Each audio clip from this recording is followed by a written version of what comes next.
الحمد لله رب العالمين والصلاة والسلام على سيد الأنبياء والمرسلين وعلى آله وصحبه أجمعين ومن تبعهم بإحسان إلى يوم الدين أما بعد. قال الله تبارك وتعالى في كلامه المجيد: وعلم آدم الأسماء كلها ثم عرضهم على الملائكة فقال أنبئوني بأسماء هؤلاء إن كنتم صادقين. وقال النبي صلى الله عليه وسلم: من سلك طريقا يلتمس فيه علما سهل الله له به طريقا إلى الجنة.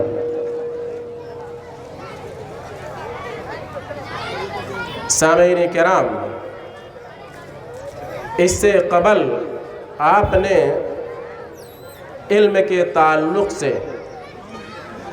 دو تقریریں سنی. اسی علم کے تعلق سے چند ایک باتیں بہت ہی مختصر طور پر آپ کے سامنے رکھنے کی کوشش کروں گا. اللہ تعالیٰ سے دعا ہے کہ اللہ تعالیٰ ہمیں صحیح کہنے اور تمام کو سمجھنے کی توفیق عطا فرمائے. علم کے تعلق سے جو اس کی فضیلتیں قرآن و احادیث میں اللہ تبارک و تعالیٰ نے اور نبی اکرم صلی اللہ علیہ وسلم نے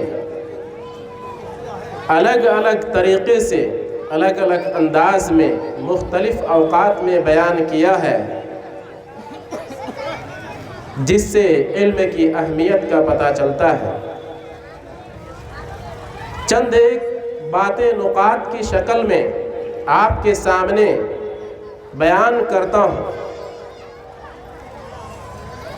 اور آپ نے بارہا سن چکا ہوگا یہ واقعہ اور قصہ کہ اللہ تبارک و تعالیٰ نے جب ہم بنی نوع انسان کو اس دنیا میں بھیجنے کا ارادہ کیا، اس پر فرشتوں نے کچھ اعتراضات کیے، کچھ توجیحات بیان کی. ایسے وقت میں اللہ تبارک و تعالیٰ نے آدم علیہ السلام کو بنی نوع انسان کو افضل بتانے کے لیے کہ آدم علیہ السلام زیادہ افضل ہیں، اس چیز کو بیان کرنے کے لیے اللہ تبارک و تعالیٰ نے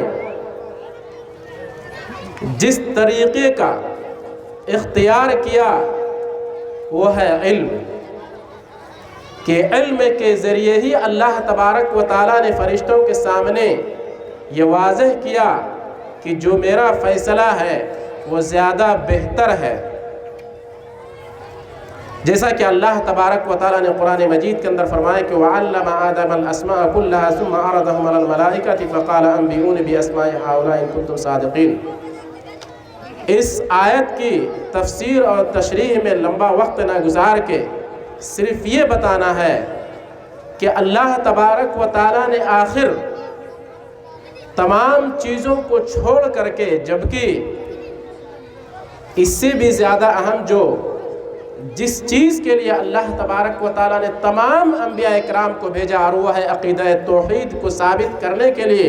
لوگوں کو سکھانے کے لیے، تمام چیزیں دوسرے تمام امور کو چھوڑ کر کے آخر اللہ تبارک و تعالیٰ نے علم ہی کو کیوں چنا؟ یہ غور و فکر کا مقام ہے کہ علم کی اہمیت کس قدر ہے کہ اللہ تبارک و تعالیٰ نے اگر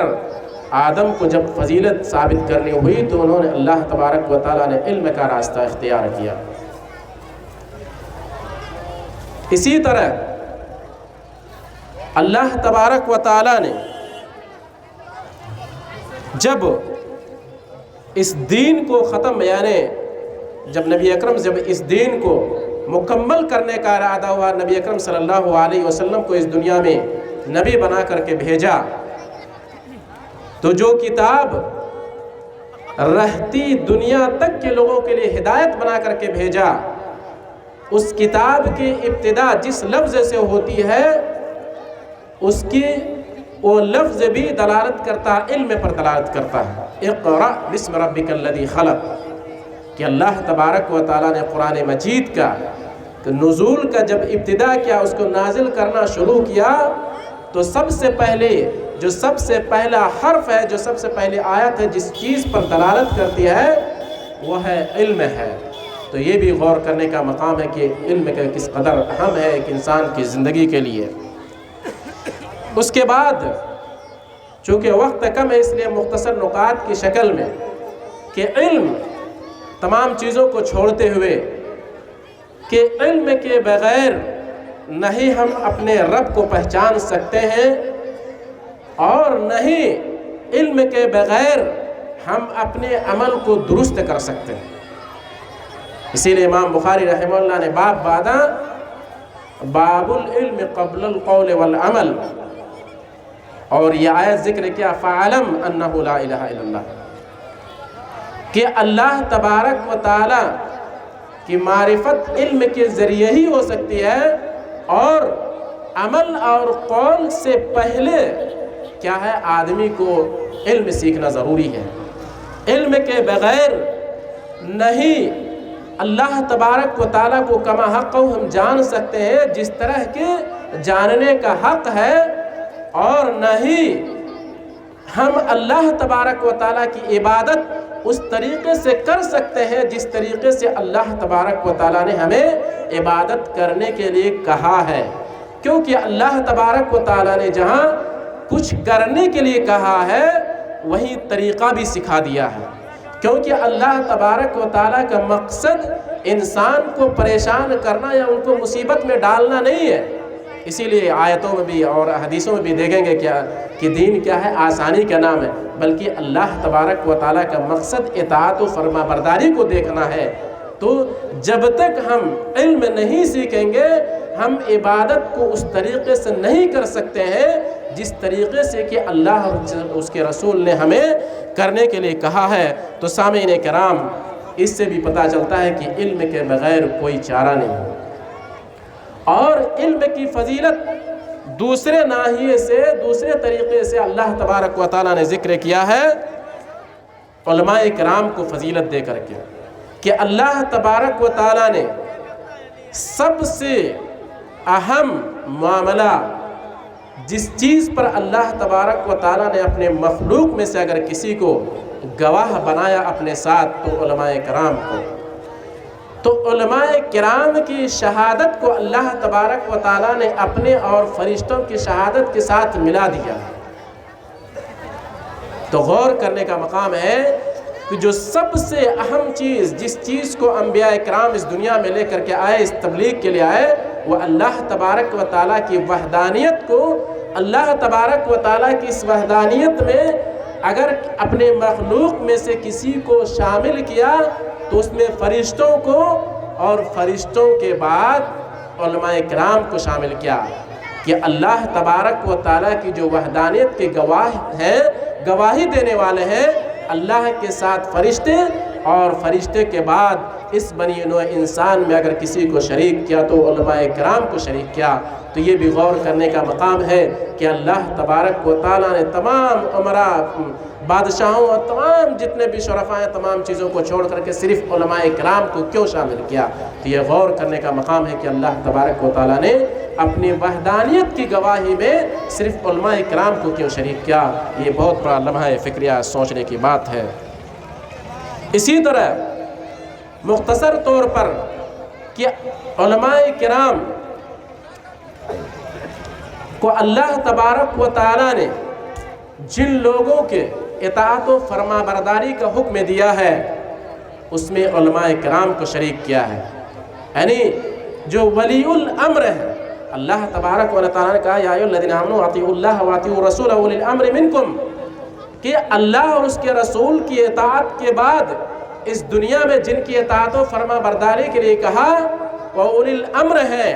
اور اولی الامر کی لمبی تفصیل میں نہ جا کر کے کہ علماء کرام کے بغیر یہ صادق آ ہی نہیں آتا ہے کہ ولی الامر میں علماء نہ ہو، اور علماء کرام یعنی دو قسموں میں سے جو ولی الامر ہیں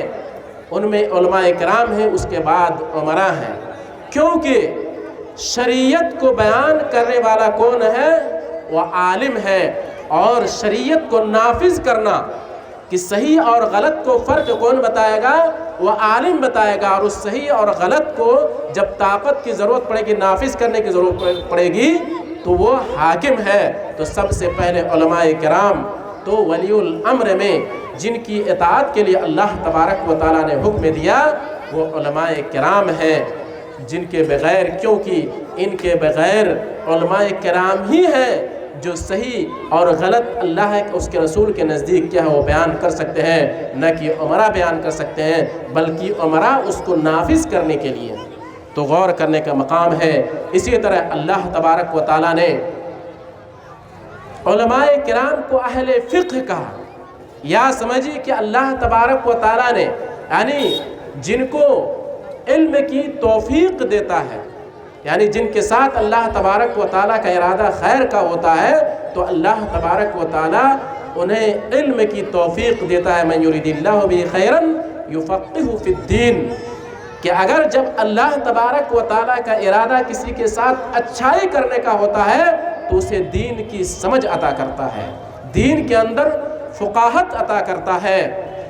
کیونکہ دین کی صحیح سمجھ کے بغیر نہیں اللہ تبارک و تعالیٰ کی معرفت حاصل کی جا سکتی ہے، اور نہ ہی ہم اپنے عمل کو صحیح طور پر کر سکتے ہیں، جیسا کہ اللہ اور اس کے رسول نے ہم سے مطالبہ کیا۔